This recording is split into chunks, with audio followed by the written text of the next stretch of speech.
The way that you are gonna stick with this is by maintaining your position in the driver's seat. So I'm gonna tell you exactly what I want you to do if you're in the middle of one of these workouts and it's not going well.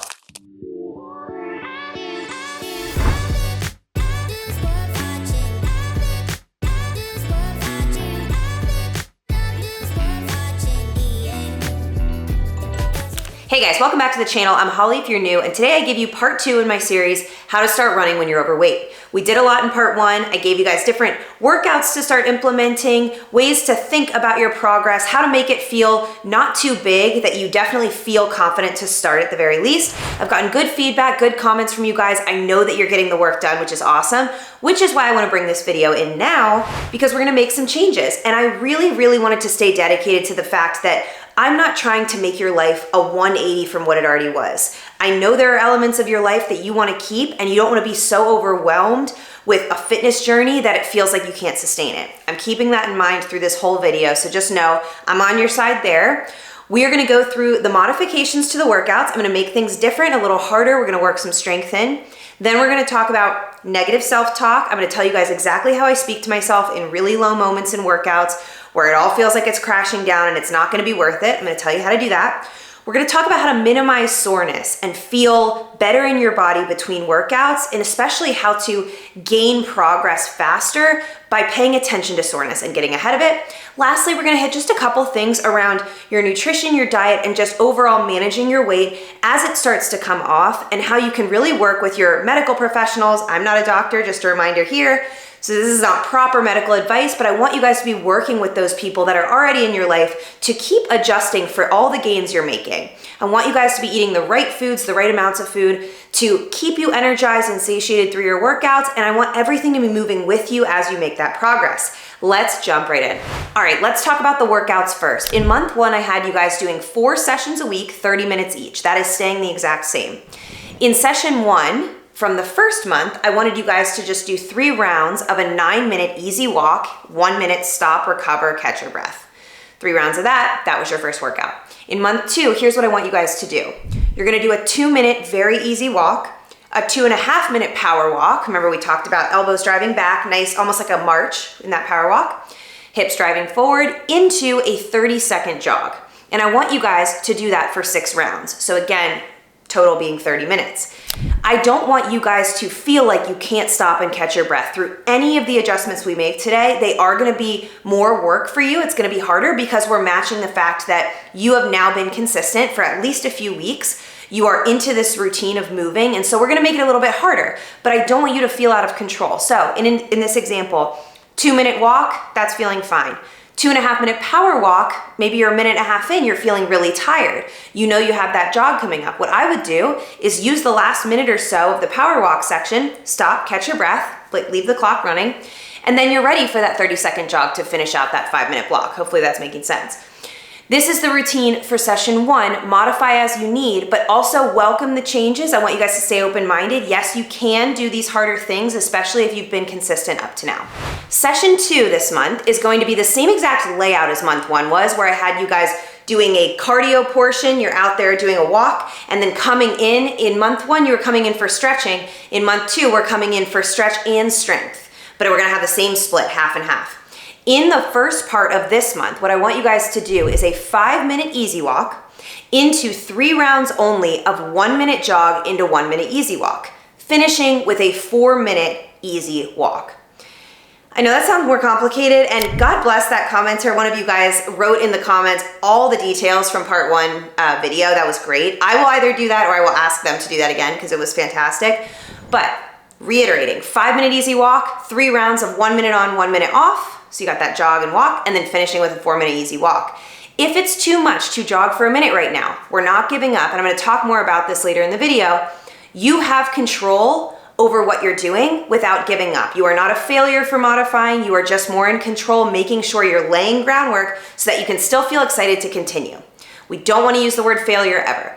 So if you can't do the 1-minute jog, I want you guys to do less. So drop it to 45 seconds, drop it to 30, and then you'll walk the remainder of that 2-minute little block. So say you do a 30-second jog, go into a 90-second walk 3 times, that would be your middle. So that's part 1 of this second session. Part 2, I'm gonna show you guys some movements that you can do right in your living room that are not scary, but they're gonna start adding in some strength work for you. Okay, so we come in from the walk jog, and this is what we do for part 2. We're gonna do 3 rounds of the following. So using your couch, chair, bed, anything that you normally would sit on is what you're gonna use for the first movement. You're just going to sit and stand up off that thing. You're gonna sit down and stand up. And what I want you guys to think about is the same mechanics we'll eventually use for squats. If you've never done a squat before, we're gonna reach the hips back behind us, chest is forward, and knees slightly press away from each other. So we're just gonna reach it down, you'll sit, and then as you get better at these, I want you guys to use very little momentum. So I don't want us really swinging ourselves up eventually, but for right now, do whatever you need to do. You're gonna reach back, sit, and stand it up. That's it. That's part 1, just 8 of these. As slow as we need to go. You're gonna take as long as you need between movements. Then you're gonna sit back down. We're gonna go 8 overhead presses. So nice goalpost arms here, just easy legs. All you're gonna do is reach up, tap the hands together, and down. You'll feel a little squeeze through the chest. Just go up and down from the side. Just looks like this. Nice, good posture. This is also great if you're always on the computer. This is just great for undoing all that rounded forward positioning we do all day. So we're just going up and down, just like this for 8 reps. Then we stand up and we're gonna do a little side step in a mini squat position. All I'm having you guys do is step side to side. My hips are back, so I can start to turn on the glutes. We're not getting into all this today, but eventually your strong glutes from everything you do in strength are going to make running that much easier. So that's kind of what we're tapping into here. You're just stepping side to side, just like this. Chest is forward again, hips are back, knees separate from each other, and I want you to pretend you're balancing a glass of water on your head, so we're not bouncing around as we do it. We stay low. I wanted to show you guys. Another one of you guys commented on my video and said that band work was a really good way that you started to turn on your glutes to help your running. So if you want, I will link these in the description. You can buy a pack of bands and eventually add a band to this. So just adding some resistance. Very low lift way to make things harder. It's not dangerous, you're not lifting heavy weights, but you can do the same movement, just making it a little bit more difficult. Again, the magic number is 8. We're doing 8 of those total. So each way is 1, 8 total, and we finish in a modified plank position. So you can do this on the chair, wherever you're sitting, doing your squats. Shoulders are right over the wrists, legs are squeezed together, butt is tight. All you need to think about right now is as if you're pinching a piece of paper between your butt cheeks. Don't overthink this, guys. Legs together. Shoulders right over the hands. You're gonna take either 8 breaths, counting in your head, or about 20 seconds. You can ballpark this. We don't need to set timers or anything. If this is too much right now, you're gonna do this against the wall. You're gonna go hands right out in front of you, step the feet back, and you've got a nice little kind of sloped plank there. Same thing, 8 breaths or 20 seconds. 3 rounds total. What I want you guys to do in between your rounds, you're going as slow as you need to go to really keep your heart rate monitored throughout. It shouldn't be spiking or anything, but I want you guys to do a couple stretches between your rounds. So after I've finished my first plank, here's what I want you guys to do. As you're letting the heart rate sort of come down, I want you to stand on one leg and I want you to circle out an ankle. You can also hang on to something and circle the ankle like this. You can even leave the foot on the ground. Nice and easy, just super lazy, just utilizing our time, right? We'll do about 10 and 10. Then I want you guys to do a couple leg swings. Same thing, you can hang on here. Very easy leg swing. You can go bigger if you want. Nice and easy, just loose, nothing crazy. We switch, about 10, okay? And then you're gonna sit for your last couple stretches. You're gonna reach the legs out. We'll flex the feet back, hands behind the head, or you can rest them on your legs, but I want you to just reach the chest forward. You're gonna get a nice stretch through the backs of the legs. That might be enough. Maybe just a lean here. We're just gonna breathe through a couple seconds of stretch. And then I want you guys to finish very lazy, punch up and down your quads, which prepares you to get back into it for round 2. Now we go back into those squat stands, etc. So that was a lot. Take that on your own pace. And I'm gonna be honest, if this takes longer than 15 minutes, such that your whole workout is longer than 30, I'm sorry, but this is important stuff. So reiterating, you go do your walk jog that I explained for the 15, you come in, 3 rounds of what I just gave you, the sit down stand-ups, the presses, the side steps, and the plank. And in your breaks between your 3 rounds, you're doing the ankle circles, the leg swings, the seated hamstring stretch, and the punches. Hope that makes sense. That is your second session of the week. After that complicated mess and all the things I just told you to do, session 3 is very simple. You'll be glad to know. 5 rounds total of a 5-minute power walk into a 1-minute complete stop, rest, recover. In your power walks, again, we're thinking about big arm drive, elbows go straight back, we're lifting our knees, we're bending almost like a tiny march here, and we're really paying attention to our hips. We're not hunched over towards the ground. I don't need you guys to go fast, but I need you guys to give it a little bit of power, a little oomph, compared to if you're just lollygagging through the grocery store. A little bit of control here in your pacing of the walk. Now, why I do this so much in the beginning is because it really lays a foundation cardiovascularly for how you're going to approach your long runs in a few months. When you're actually out there and you're running an extended period of time, but not at a super high sprinty heart rate, I want this to be comparative to that. So you're really going to a mode of, yes, I'm working myself, but I can still control my breathing and I still can be in a calm headspace. That's what we're doing with the power walks here. So 5 rounds total, 5-minute power walk, 1-minute stop, catch your breath, get a sip of water, whatever you need to do. That's it for session 3. I want to have a little fun with session 4 this month, make it more of a game than it was last month. Last month I had you guys do 8 different 30-second jogs in whatever way you wanted. 30 minutes you're out there, just get them done. I didn't care how you did them. This month, we're gonna do sort of an intro to track workout. If you have a track to go to for this, that's awesome, but no need. You can also just create some sort of a lap in your neighborhood, maybe a neighborhood block. Maybe you just set point to point, something that's quarter mile-ish or would take you 3 to 4 minutes maybe to get around, maybe a little less than that, but don't get too specific here. Just something that you can repeat, okay? In each lap of this workout, you're gonna be doing 30 seconds of a jog into 90 seconds of an easy walk, all the way alternated until you finish that lap, and then you're gonna stop for a 2-minute rest. 2-minute rest, you're getting sips of water, small sips. If you take any big gulps, you're gonna have sloshy, nauseous feeling. We don't want that. So small sips of water, maybe a couple of the stretches we've been doing or working on, total recovery, and then you go into it again. 4 different rounds here. Now you want to be as consistent as possible in this workout. We don't need to get so crazy about this, but if you think of it, time each lap and see, can you be fairly consistent in your effort across the 4 rounds? For example, this is just a great way to kind of check in with yourself mentally. Say rounds 1 and 2, you're finishing in 3 minutes, 15 seconds, say. Round 3 comes, you know you have about a quarter of your lap left and you're getting really tired. And maybe you're kind of on pace to get to that 3:15 again, but you're slowing down. That might be a fun place to just mentally push for that last quarter, take up a little bit more space in either your walk or the jog, maybe going a little bit faster, and then you get close to that 3:15. It's just a nice place to test yourself and kind of see where you start to fall off in your effort. We don't want to go out too hot, of course, right? We want to be very stable through our effort. So going out too hot also sets us up for failure.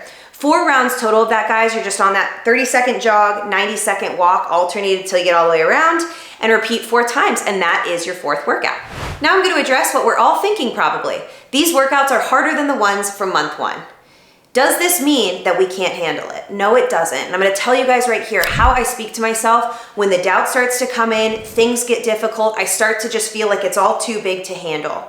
I want to remind you guys that weight loss and running programs and diets and everything are sold to you as a giant transformation in order to make the sale. You're going to be a new person with a new life by the end of this. But it also leads you to believe that there are so many hurdles to jump over and get through in order to achieve that result. Remember the point of the original video. Let's work this into your life as it stands already. Let's make you feel better, feel more in control, and let's lay groundwork for you to then take it wherever you want to go, whether that's signing up for a race eventually or just staying active regularly. I don't care right now. My thing is, if you guys are watching these videos, I know you want some sort of change.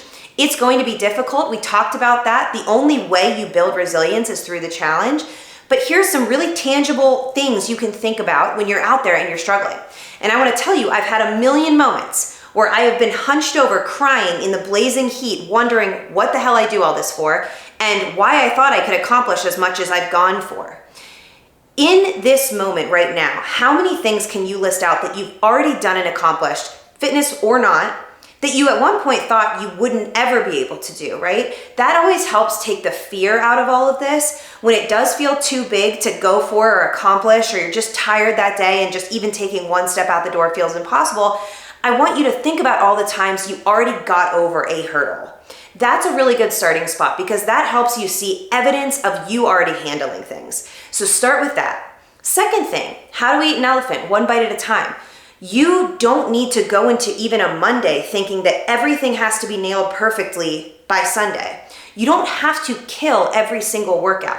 The way that you are gonna stick with this is by maintaining your position in the driver's seat. So I'm gonna tell you exactly what I want you to do if you're in the middle of one of these workouts and it's not going well. Say you're in session 3, that 5 rounds of the 5-minute power walk, 1 minute stop, catch the breath.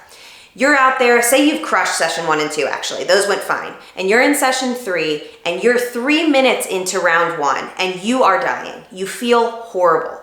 Everything hurts, you really can't catch your breath. You're just not feeling like you could possibly do multiple rounds of this.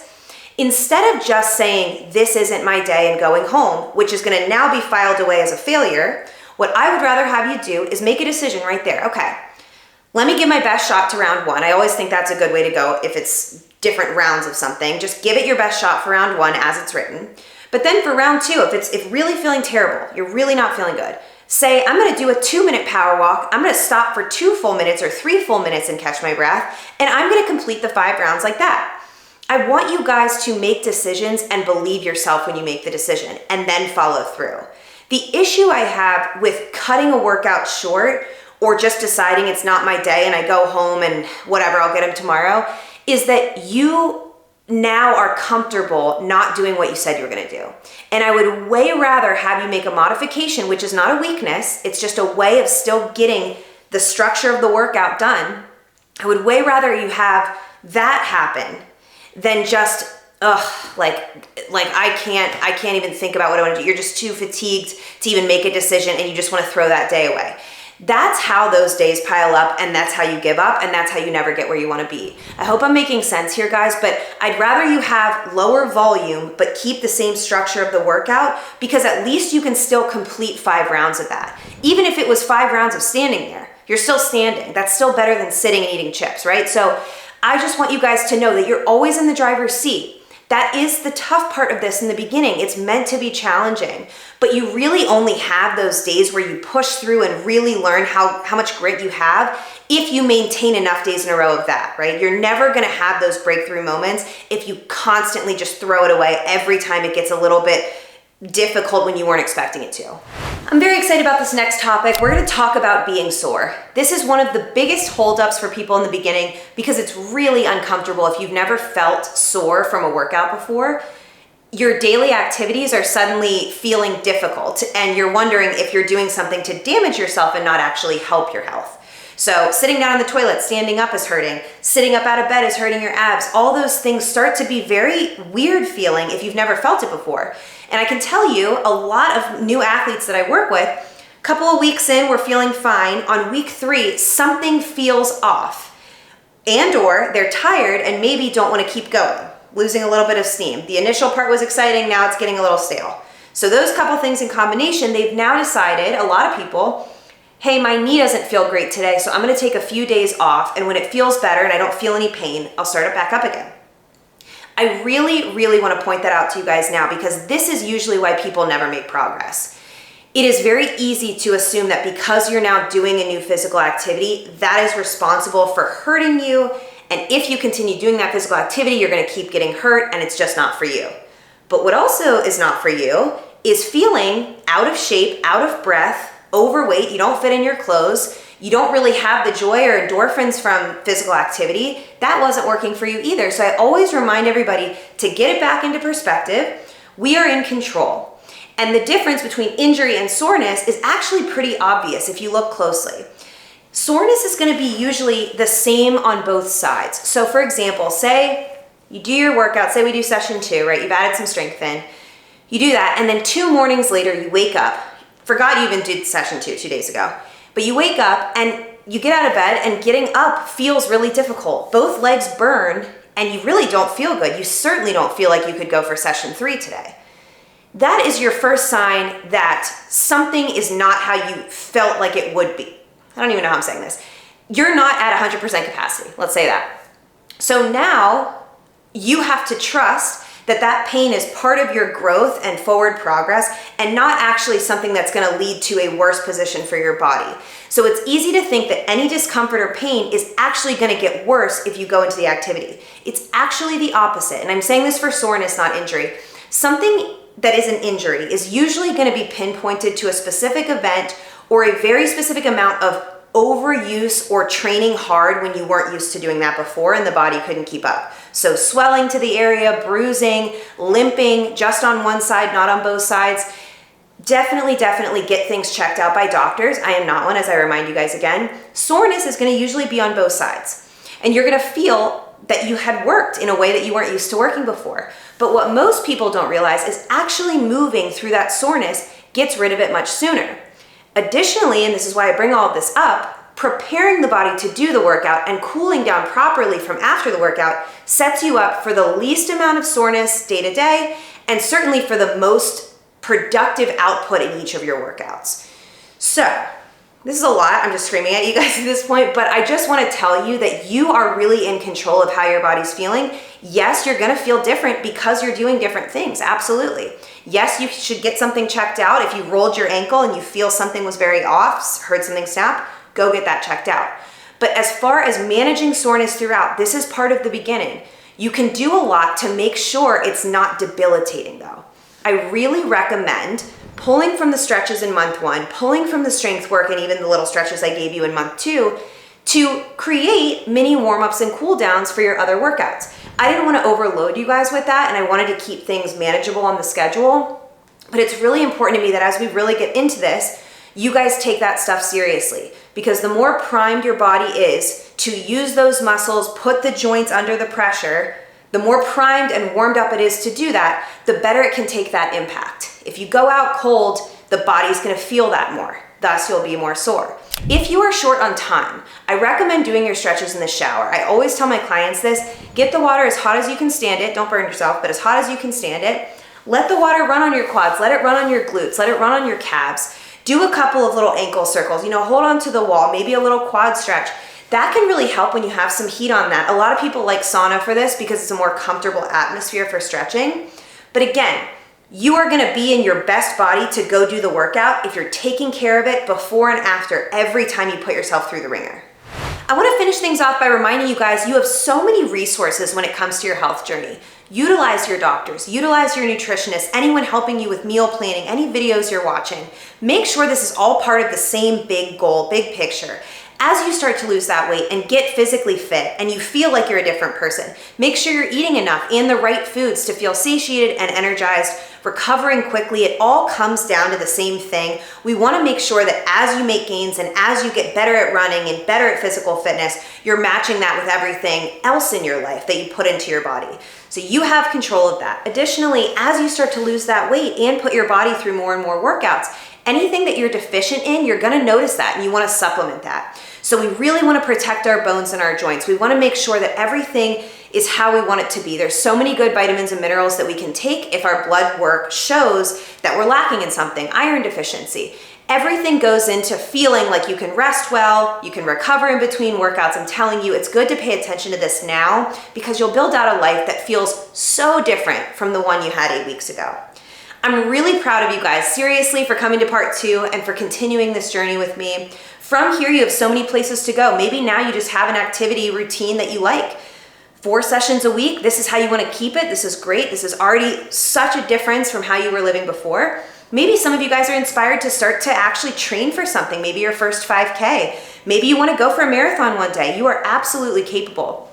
I do have training plans, very detailed written plans. They're all gonna be linked below on my website. And I also offer follow-along workouts every month on my Patreon, that's just $3 a month. You get a follow-along strength and a follow-along run every single month. If you're not really up to that level yet, that's totally fine. But when you feel ready, I'm there for you in all of those different ways. Thank you guys so much for watching today. I know we had a lot in here, but I really hope it helped. Please subscribe if you haven't yet, and I'll see you soon. Bye.